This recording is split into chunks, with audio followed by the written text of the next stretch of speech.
நீலத்தினிலும் நிழல் விழகேங்குவேன் நிழல் விழுந்த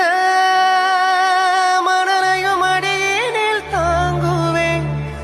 உடையென எடுத்து என்னை உடுத்து நூலாடை கொடிமலர் இடையினை உடுத்தும் ரோஜா உன் பேர் மெல்ல நான் சொன்னதும் என் வீட்டு ரோஜாக்கள் பூக்கின்றன ஓர் நாள் உனை காணாவிடில் எங்கே உன் அன்பென்று கேட்கின்றன நீ தொட்டால் மறுகணம் விடியும் என் வானமே மழையில் நீ நனைகையில் எனக்கு காய்ச்சல் வரும் வெயிலில் நீ நடக்கையில் எனக்கு வேர்வை வரும் உடல்கள் தான்